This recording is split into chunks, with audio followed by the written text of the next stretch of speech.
낳은 아프리카 탐험가들 중에 가장 대표적인 사람 둘을 꼽으라고 한다면 첫 번째는 세실 로즈라고 하는 사람을 이야기할 수 있습니다. 그리고 또 한 분은 데이비드 리빙스톤이라는 사람입니다.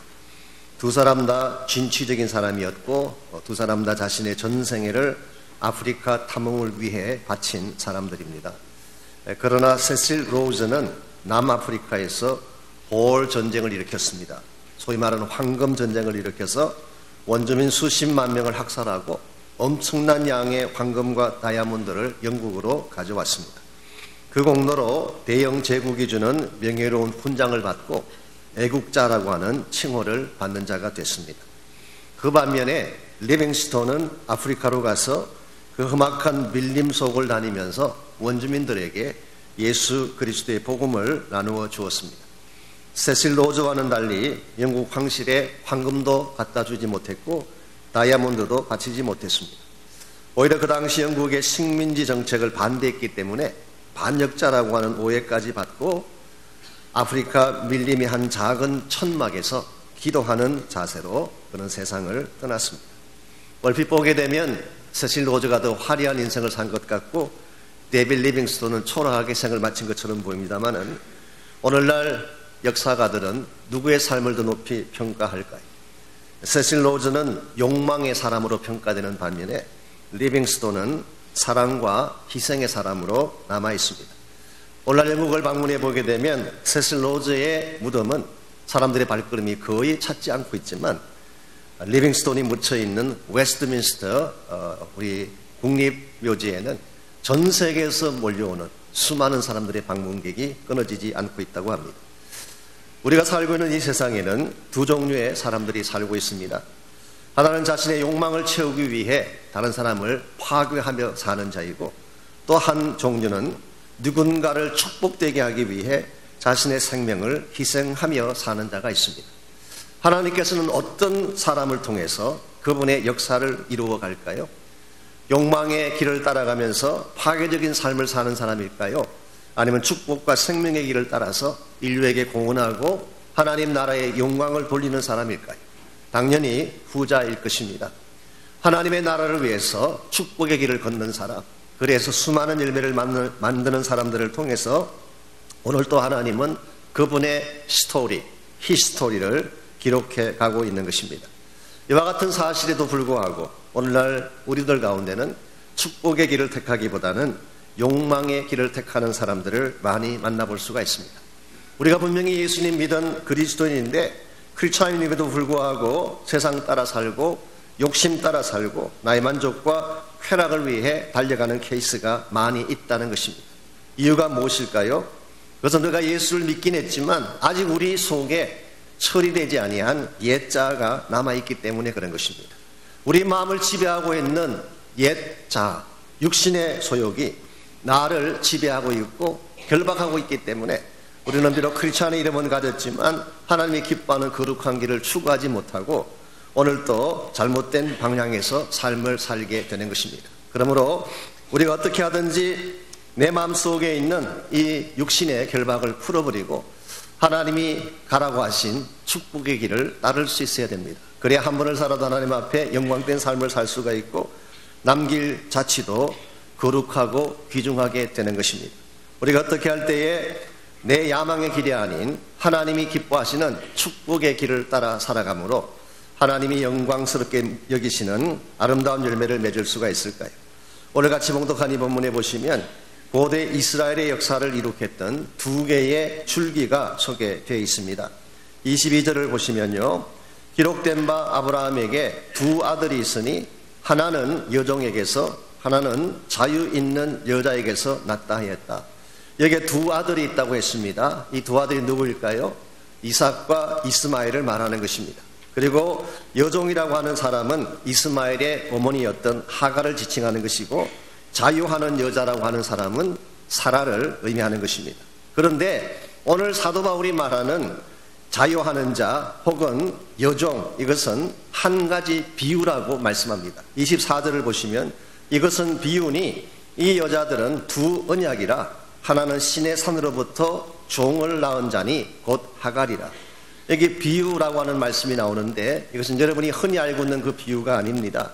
우리가 보통 은유법이라고 해서 이 메타포, 무엇인가 간접적으로 비유하는 그런 경우가 있죠. 혹은 시밀리, 직유라고 하는 것이 직접 비유하는 것도 있고, 또 예수님께서 사용하신 유명한 패러블, 비유의 말씀도 있죠. 오늘 본문에 나오는 이 비유는 그런 것과 다른 것입니다. 헬라 말에서 알레고리아 혹은 알레고레오라고 하는 동사형은 사실 영어로 알레고리라고 번역하는 아주 독특한 문학적인 기법 중에 하나입니다. 이것은 어떤 단어나 어떤 표현이 있다면 그 밑에 숨겨져 있는 영적인 진리를 찾아내는 것, 이것을 우리가 알레고리라고 흔히 이야기합니다. 이것을 가장 잘했던 분 중에 한 분이 성 어거스틴이었습니다. 성 어거스틴은 성경을 읽을 때에 성경 말씀을 알레고리로 풀고 해석하는 관계로 좋은 면도 있었지만 좀 우려되는 잘못된 해석도 한 것을 우리가 알고 있습니다. 오늘 본문에서 사도 바울이 이 알레고리를 사용하고 있는 것입니다. 그래서 이 두 여자는 그냥 우리가 알고 있는 문자적인 의미에서의 하갈과 사라가 아니라 이스라엘 민족 역사를 이끌어왔던 두 개의 언약을 상징하는 것이다, 그렇게 말씀했습니다. 한 가지 언약은 시내산 언약입니다. 모세의 언약, 모세가 시내산에서 율법을 받았던 언약이기 때문에 율법이라고 부를 수가 있는 것입니다. 또 한 가지의 흐름은 아브라함이 맺었던 언약, 이것을 바로 믿음으로 말미암은 축복의 언약이라고 할 수가 있습니다. 이스라엘 역사를 흘러갔던 두 줄기는 율법이냐 아니면은 믿음이냐, 이 두 가지 흐름이었어요. 혹은 자유의 삶을 살 것이냐, 속박의 얽매인 삶을 살 것이냐, 기쁨의 삶을 살 것이냐, 저주의 삶 가운데 머물 것이냐, 이와 같은 두 가지 줄기가 이스라엘 민족 역사를 흘러내려왔던 두 가지 줄기라는 것입니다. 그런데 이와 같은 두 줄기는 이스라엘 민족 역사에서만 발견되는 것이 아니라 인류 역사 속에서도 발견할 수가 있습니다. 더 정확히 말하면 인류 역사 자체가 두 개의 물줄기를 따라서 흘러가고 있습니다. 그 중에 하나는 아담의 줄기이고 또 한 가지는 둘째 아담이라고 불리워지는 예수 그리스도가 만드신 줄기입니다. 여러분이 창세기를 공부해 보게 되면 하나님께서 처음 인간을 창조하실 때에 우리 인간에게 굉장한 축복을 주셨습니다. 자신의 형상으로 만드심으로 가장 존귀한 선물을 우리 안에 새겨주셨죠. 또 6일 동안 인간을 만들기 전에 6일 동안 천지만물을 다 만드심으로써 우리 인간이 누릴 수 있는 모든 복의 터전을 미리 예비해 주셨습니다. 무엇보다도 하나님은 에덴이라고 하는 동산을 준비해 주셔서 그 안에서 최상의 기쁨을 누리며 살도록 우리 인생을 축복하셨어요. 여러분, 에덴이라는 이름의 뜻이 무엇인지 아시죠? 에덴, 이것은 바로 기쁨이라고 하는 뜻입니다. 하나님은 에덴 동산을 통하여서 우리가 모든 기쁨을 누릴 수 있도록, 우리가 기쁨을 누리는 데 필요한 모든 것을 그 안에 준비해 두신 것입니다. 그래서 창세기 2장 9절 말씀에 의하면 에덴은 아름다운 곳이었어요. 여러분, 하나님은 아름다운 것을 좋아하십니다. 그래서 우리 남자들도 아름다운 것을 좋아하는 것입니다. 아름답다는 것은 나쁜 게 아니에요. 다만 한 가지 우려가 되는 것은 진짜 아름다움이 뭔지를 모르고 엉뚱한 곳을 향해 가는 것이 문제긴 하지만, 어쨌든 하나님은 아름다운 것을 좋아하신 하나님, 그래서 우리에게 아주 아름다운 터전을 주셨어요. 두 번째는 먹을 것이 풍성했습니다. 각종 실과를 준비하시고 동산 주변에 강물이 흘러가게 함으로써 사시사철 시들지 않는 생명의 열매가 열리는 그런 장소였습니다. 세 번째는 자유를 주셨습니다. 창세기 2장 17절 말씀에 하면 하나님이 그 동산 안에 선악과를 두시고 따먹지 말라고 말씀하셨어요. 어떤 분들은 이것을 하나님이 인간의 자유를 제한한 것이다, 그렇게 해석하기도 하지만 아닙니다. 그런 뜻이 아닙니다. 참된 자유라고 하는 것은 선택할 수 있는 권리를 말하는 것입니다. 공산국가에는 이런 것이 없어요. 공산국가에서는 당이 결정하면 인민이 행한다, 이게 공산국가의 캐치프레이즈예요. 이것은 선택의 자유가 없는 것입니다.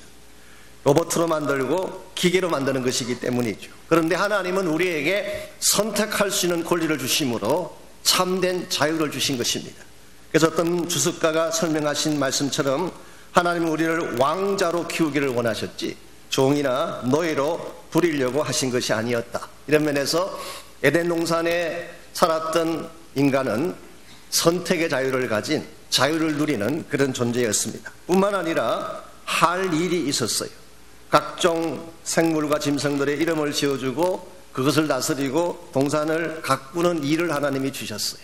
아무리 자유가 좋은 것이지만 자유는 있는데 할 일이 없다면 이건 불행입니다. 오늘 여러분에게 할 일이 있다는 것은 축복인 것입니다. 무엇인가 내가 할 수 있는 역할이 있고 있다는 것은 굉장히 감사할 일이에요. 무엇보다도 하나님은 그 동산 안에 함께 사랑을 나눌 수 있는 동반자를 주셨습니다. 이것을 성경은 돕는 배필이라 그렇게 불렀고, 그렇게 해서 주신 대상이 바로 여자였죠. 우리 남자를 잠재운 후에 갈빗대를 뽑아서 하나님이 여자를 만드셨어요. 여자를 만든 후에 아담에게 여자를 데려왔을 때에 아담이 얼마나 그 만든 여자가 황홀할 정도로 아름다웠는지 와우 맨 그랬어요. 여기서 나온 영어가 woman이라고 하는 영어가 여기서 나왔다고 하는 설이 있긴 합니다만은, 이는 내 뼈 중에 뼈요 살 중에 살이라. 여러분, 흥미로운 사실은 성경에 기록된 최초의 시가 아내에게 바치는 노래였습니다. 하나님을 향한 노래가 아니라 부인에게 바치는 노래. 이와 같이 하나님은 그 동산 안에 아담만 만드신 것이 아니라 가장 예쁘고 아름다운 부인을 만들어 주심으로 퍼펙트하고 풍성하고 기쁨이 넘치는 삶을 살게 한 것입니다. 그런데 문제는 오늘 우리의 삶 속에 에덴이 있는가라는 질문이에요. 여러분 삶 속에 참된 기쁨이 있나요? 우리의 가정 속에 기쁨과 행복이 넘치고 있습니까? 물론 그런 가정들도 있겠지만 대다수의 가정들이 신음하고 있습니다. 수많은 사람들이 기뻐하기보다는 고통을 당하고 있어요. 왜 이와 같이 기쁨의 터전을 하나님이 주셨음에도 불구하고 우리 삶의 터전에는 기쁨이 사라지고 가시와 엉겅기만 남아있는 척박한 현실이 되었을까요? 이유는 한 가지입니다. 한 인간 아담의 범죄 때문이었어요. 이것이 인류 역사상 제일 첫 번째 줄기인 아담이 남긴 삶의 줄기라고 할 수가 있습니다. 이 아담의 줄기를 따라 태어난 우리는 아무리 노력하고 해서도 가시와 엉겅기를 벗어날 수 없어요. 가시 속에서 엉겅기 속에서 찌르고 찔르면서 고생을 하다가 결국은 죽음을 향해 달려갈 수밖에 없는 것. 이런 면에서 아담이 만들었던 첫 번째 줄기는 실패의 줄기라고 할 수 있습니다. 이것은 저주와 불행을 향하여 가는 삶의 줄기이죠. 그런데 하나님께서는 이와 같은 저주와 사망을 향해 달려가는 우리 인생을 위해서 또 다른 한 개의 줄기를 준비하십니다. 그것이 바로 두 번째 아담인 예수 그리스도를 통해 준비하신 삶의 줄기였습니다. 예수님은 말구유에서 태어나셨어요. 예수님은 에덴에서 태어난 것이 아니라 잘 갖춰진 풍성한 곳에서 태어난 것이 아니라 말구유에서 비천하게 태어나셨습니다. 예수님은 잘 먹지도 못하고 입지도 못하셨어요. 새도 둥지가 있고 여우도 깃들 곳이 있다고 하는데 인자는 머리 둘 것이 없다, 그렇게 복음서에 기록이 되어 있습니다. 이것 보면은 예수님은 이 땅에 사시면서 집 한 칸 하나 마련하지 못하고 머리 누울 곳 하나 없이 초라하게 사셨던 것 같습니다. 이와 같이 예수님은 비천하게 말구유에 태어나시고 모든 권리와 특권을 다 박탈당한 채 고생 가운데 사시다가 결국은 십자가에 묶여서 처참하게 처형을 당하신 것입니다. 왜 예수님께서 수많은 특권과 영광을 누릴 수 있는 이 예수님께서 그 모든 특권과 영광을 다 포기하고 마지막에 생명까지 주는 십자가형을 감수했을까요? 이유는 잃어버린 에덴을 다시 우리 가슴 속에 회복시켜주기 위함이에요. 이것이 예수님께서 이 땅에 오셔서 만드신 또 하나의 삶의 줄기, 우리는 이것을 축복의 줄기라고 부를 수가 있습니다. 우리 앞에는 항상 이 두 가지 줄기가 기다리고 있어요. 아담의 줄기를 택할 것이냐, 아니면 예수 그리스도의 줄기를 택할 것인가. 여러분이 어느 쪽을 선택하느냐에 따라서 여러분 삶의 방향도 달라지고 삶을 다 산 후에 남기는 열매도 달라지게 되는 것입니다.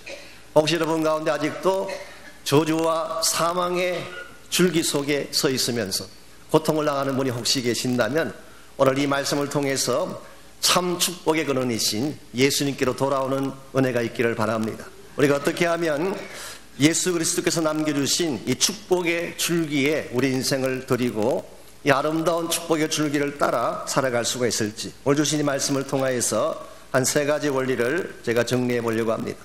우리의 삶이 축복의 줄기를 따라 살아가려면 첫 번째로 바른 태생이 필요합니다.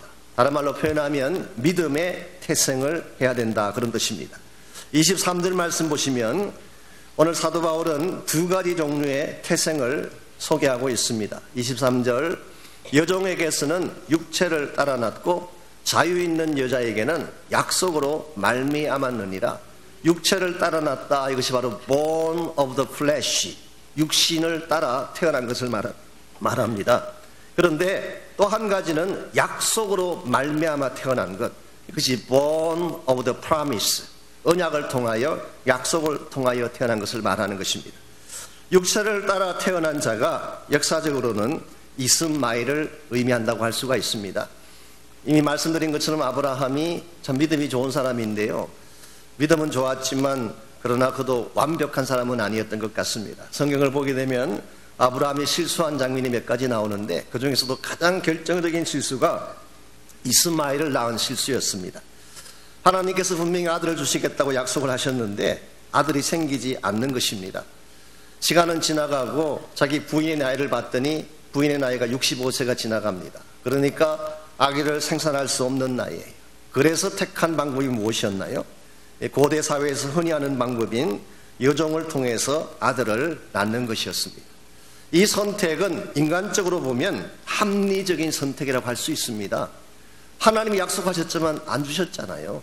거기에다가 부인의 나이가 들어가서 생산할 수 없는 지경이 됐지 않습니까? 그러니 당연히 다른 방법을 통해서 아기를 낳을 수밖에 없는, 이것이 합리적인 선택인 것 같습니다.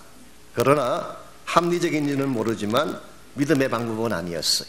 그래서 이스마엘은 믿음의 방법이 아닌 인간적인 방법으로 육신을 따라 이 땅에 태어났기 때문에 그의 삶 자체도 축복되지 못했고 그가 남긴 삶의 줄기도 불행을 이어가는 줄기가 된 것입니다. 그 반면에 이삭은 어떻게 태어났을까요? 이삭은 궁극적으로 예수님을 우리가 예표한다고 할 수가 있는데요, 이삭은 오늘 본문에 의하면 약속으로 말미암아 태어났다. 하나님의 언약을 통해서, 하나님의 약속을 통해서 아브라함이 약속의 말씀을 믿음으로 말미암아 주어지게 된 축복이 이삭이었다고 하는 것입니다. 여러분들, 우리가 이 땅을 살아가는 과정에서 육신으로 태어난 이것만 가지고는 절대로 축복의 자리로 나갈 수가 없습니다. 왜냐하면 여러분과 저는 태어나는 순간 여러분이 원하든 원하지 않든 아담의 줄기에서 태어났기 때문에, 우리는 태어나는 순간 아담의 줄기에 속해 있던 존재였습니다. 그래서 죄를 지을 수밖에 없어요. 아담의 줄기에서 태어났기 때문에. 우리가 아무리 노력하고 애써도 우리 삶에는 가시가 있고 엉겅기가 나올 수밖에 없습니다. 그리고 노력하고 애써도 결국 우리 마지막 종착역은 저주와 사망밖에 없는 것입니다. 이와 같이 우리는 본질적으로 진노의 자녀로 태어났고 아담의 붙은 자로 태어났던 여러분과 제가 어떻게 하면 생명과 자유의 라인으로 옮겨갈 수가 있을까요? 즉 아담의 줄기에 있던 여러분과 제가 예수 그리스도라고 하는 축복의 줄기로 옮겨가려면 하나님 주신 방법은 하나밖에 없어요. 그것이 바로 믿음인 것입니다. 믿는 순간 아담의 줄기에 있던 우리가 예수 그리스도의 줄기로 옮겨지는 것입니다. 그러므로 우리가 참으로 그리스도에게 붙은 자 되어져서 예수님을 통해서 축복과 생명의 줄기를 맛보며 살아가기를 원한다면 믿음으로 거듭나야 하는 것입니다. 돈이 있다고 되는 게 아니에요. 세상 권세 있다고 되는 것 아닙니다. 미국이나 한국 정치를 보게 되면 돈만 있으면 정치가들에게 줄을 대지 않습니까? 한국만큼 돈이 통하는 나라가 없어요. 학연, 지연 통해서 다 줄을 대지 않습니까? 여러분, 정치적인 줄을 대면 그것이 여러분의 인생을 보장해 줄까요? 제가 지난주에 신문을 보니까 우리 MB 이명박 대통령의 형님에 대한 기사가 난 걸 제가 보았습니다. 소위 말해 영포 라인이라고 해가지고 한동안은 그분이 실세 중에 실세였잖아요. 이 대통령의 형님이니까. 그래서 유행했던 단어가 만사형통이라는 단어. 무슨 일이든 형만 통하면 다 된다고 하는 그런 단어가 그 당시 유행했잖아요. 만사형통. 영포 라인이라고 해서 영일 포항 쪽 출신 사람들의 라인이 있어요. 그게 줄을 대려고 무수히 많은 사람들이 노력을 했습니다. 그게 줄만 되면 뭐 굉장한 이권도 누릴 수 있고 수많은 덕을 볼 수 있기 때문에 그렇게 영포 라인의 줄을 대려고 했던 사람들이 지금 어떻게 됐는지 아세요? 많은 사람들은 지금 감옥 가시게 됐어요. 그러다 보니까 그렇게 출되려고 했던 그 라인을 끊으려고 가능하면 거기서 멀어지려고 애쓰고 있다는 기사를 제가 보면서 세상 권력에 줄되는 것이 참 허무하구나. 세상 권력이라고 하는 것은 정말 지나가는 것입니다. 그것은 절대 영원하지가 않아요. 하나님 나라는 그와 같은 것이 통하지 않습니다. 돈 가지고 안 돼요. 권세 가지고 안 돼요. 여러분이 어느 나라 출신이다, 어느 지역 출신이다 상관없어요. 하나님의 나라는 믿음만이 통합니다. 믿음으로만 연결되는 것입니다. 우리가 정말 저주의 삶의 고리를 벗어버리고 생명과 자유와 축복으로 나아가기를 원한다면 믿음 갖고 예수 앞으로 나와야 되는 것입니다. 여러분들, 우리가 배를 타고 가다가 배가 파선을 합니다. 배가 지금 파선하는데 침몰하려고 하는데 그 배 안에서 1등석에 있는 것과 2등석에 있는 것이 무슨 의미가 있을까요? 지금 배가 파선하려고 가라앉기 직전인데 2등석에 있는 것과 1등석에 있는 것이 무슨 차이가 있겠어요? 1등석에 가면 조금 자리가 넓고 서비스가 조금 좋을 것입니다. 그러나 문제는 침몰하는 배. 오늘 많은 인생들이 그렇게 살고 있어요. 결국은 망하고 죽게 될 인생인데 좀 더 나은 자리, 좀 더 편안한 자리, 내가 1등석에 사는 것을 큰 자랑인 줄 알고 그것 때문에 목숨 걸고 살아가지만요, 침몰하는 배에 타고 있는 한 마찬가지입니다. 그러므로 정말 지혜로운 사람은 침몰하는 배에서 나와서 구조선으로 옮겨 타는 것입니다. 이것이 믿음이에요. 오늘 우리가 하늘나라의 복을 누리고 예수님께서 우리에게 마련해 주기를 원하시는 그 모든 축복을 소유하며 살기를 원한다면 믿음으로 그리스도 앞으로 돌아와야 하는 것입니다. 두 번째로 우리가 축복의 줄기를 따라 살려면 육체의 소욕을 추방해야 됩니다. 육체의 소욕을. 말씀드린 것처럼 믿음으로 거듭나면 우리가 그리스도의 라인으로 옮겨지긴 합니다. 그러나 그것만으로 매일매일의 삶이 승리하는 것은 아닙니다. 왜냐하면 우리 안에는 아직도 죽지 아니한 옛자아가 남아있기 때문에 이것을 우리는 carnal desire, 육신의 소욕이라 부르기도 하고 fleshly desire라고 부르기도 합니다. 우리 마음속에는 예수님 믿었지만 아직도 존재하고 있는 옛자아와 옛습성과 옛 desire가 남아있는 것입니다. 이와 같은 우리 안에 있는 육체적 소욕은 어떻게 해야 할까? 30절을 보시면은 사도 바울이 아주 심플하게 잘 제시를 하고 있습니다. 그러나 성경이 무엇을 말하느냐? 여종과 그 아들을 내쫓아라. 여기 여종과 그 아들은 물론 비유적인 표현이죠. 이스마엘과 하갈을 의미하기는 하지만 영적으로는 우리 안에 있는 육체의 소욕을 말하는 것입니다. 우리가 예수님 믿는 순간 우리는 성령의 사람이 됩니다. 예수 그리스도께 속한 사람이 돼요. 새 사람이 되는 것입니다. 그러나 예수를 믿은 이후에도 옛날 내가 가지고 있던 옛 속성은 그대로 남아있어서 이게 육체의 소욕이에요. 육체의 소욕이 나를 찌르고 나를 고통스럽게 만들고 내 안에 탐욕과 욕심을 가져오게 해서 나를 억압하고 종노릇 시키는 것, 이게 바로 육체의 소욕인 것입니다. 오늘 여러분 안에도 육체의 소욕이 있어요. 그래서 예수 믿지만 삐딱하고 정오심 갖고 질투하고 분열하고 싸우고 다투는 것입니다. 이 모든 것들이 우리 안에 있는 육체의 소욕이 남겨주는 열매라는 것입니다. 그런데 오늘 바울은 뭐라고 말씀하고 있나요? 그것은 추방해버려라. 안고 살면 안 된다. 그건 그냥 부둥고 산다고 해결되는 것이 아니라 쫓아내버려라. 추방해버려라. 우리 안에 있는 더러운 것들, 우리 안에 있는 추악한 것들, 내 마음을 상하게 하고 나에게 열등감과 자존감을 빼앗아가는 이 모든 사악한 마음의 상처들을 우리가 어떻게 추방할 수 있을까요? 우리의 힘과 노력만으로는 안 됩니다. 두 가지가 필요해요. 첫 번째는 십자가 은혜가 필요해요. 나의 모든 마음의 질병과 고통들을 십자가 앞에 가지고 와서 토해내는 것입니다. 이것이 바로 우리가 내 마음속에 있는 더럽고 사악한 육체의 소욕을 처리하는 첫 번째 단계예요. 그러고 나서 두 번째로 해야 될 것이 성령으로 체험받는 것입니다. 우리가 십자가의 은혜로 내 안에 있는 것을 처리했다고 하더라도 그 안에 성령의 채우심을 받지 않게 되면 우리는 또다시 옛 생활로 돌아가게 되고 옛자에 얽매이게 되는 것입니다. 그래서 성경은 여러 곳에서 성령이 우리를 참된 자유를 주신다고 말하고 있어요. 성령의 능력과 권세를 받지 아니하면 우리는 진정한 자유를 누릴 수가 없고 내 마음을 묶고 있는 이 육신의 결박을 풀어낼 수가 없는 것입니다. 그러나 우리가 성령의 능력을 받고 성령의 충만함을 받게 되면 그때 우리는 우리 안에 참된 사랑과 희락과 기쁨을 누리게 되는 것입니다. 뿐만 아니라 성령의 권세와 능력이 나의 마음을 사로잡는 순간 하나님께서 부어주시는 초자연적인 능력이 우리에게 행해지게 되고 경험되어지게 되는 것입니다. 이런 면에서 우리 인생을 여러분 자신의 의지나 노력만으로 살려고 하는 것은 어리석은 선택입니다. 성령의 능력 받아야 돼요. 그래서 우리는 기도가 필요한 것입니다. 만약 우리 인생에 대한 모든 문제를 나의 의지나 노력만으로 풀어낼 수 있고 해결할 수 있다면 그냥 힘쓰면 되겠죠. 여러분 힘쓰고 애쓴다고 가시가 사라지고 엉겅기가 없어지던가요? 안 됩니다.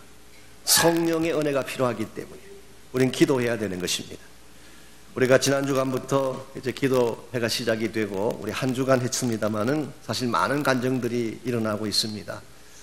이 말씀을 제가 해야 될지 안 해야 될지 모르겠는데 너무 중요한 비밀이라서 우리 단일 교우의 한 가정이 있었는데요.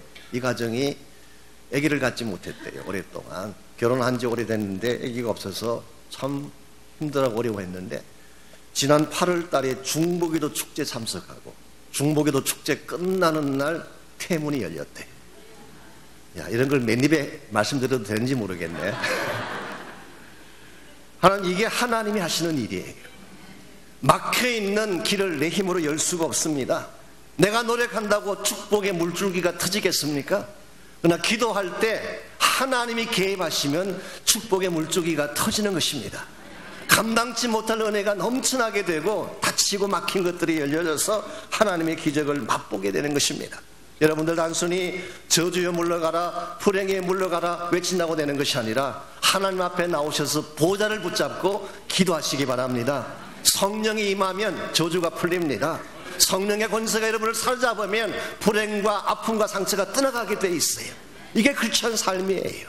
이와 같은 성령의 권세 가운데에 내 안에 있는 육신의 소욕을 다 추방해버리고 하나님의 온전하신 마음으로 변화되어져야지 우리가 축복의 줄기를 누리며 살 수가 있는 것입니다. 이와 같이 우리가 축복의 줄기를 따라 살아가려면 1차적으로는 예수님을 믿어야 됩니다. 믿음으로 거듭나지 않고는 안 됩니다. 두 번째는 내 안에 있는 육체의 소욕을 다 추방해버리고 성령으로 가득 채움받아야 됩니다. 마지막 세 번째로 필요한 것이 비전의 산에 올라가야 하는 것입니다. 비전의 산에 25절과 26절을 보십시오. 이스라엘 민족이 바라보았던 두 개의 산이 거기에 나열되어 있습니다. 25절, 이 하갈은 아라비아에 있는 신의 산으로서, 여기 신의 산이라고 하는 산이 나오죠.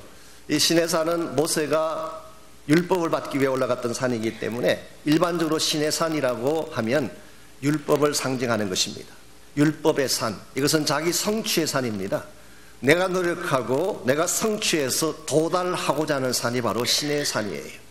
오늘 많은 사람들이 이 신의 산 어프로치를 하고 있습니다. 내가 노력하고 애쓰고 성공하고 내가 올라가서 정상까지 가겠다고 하는 이것이 신의 산 어프로치라고 할 수가 있겠죠. 그런데 여러분들, 세상의 성공의 산이라고 하는 것은 아무리 올라가도 끝이 없습니다. 여러분 해보셔서 아실 거예요. 돈 버는 사람들이 돈 좀 벌면 만족하나요? 안 해요. 또 해야 돼요. 또 해야 돼요. 이게 세상의 신의 산의 특징 중에 하나입니다. 아무리 올라가도 끝이 없는 산.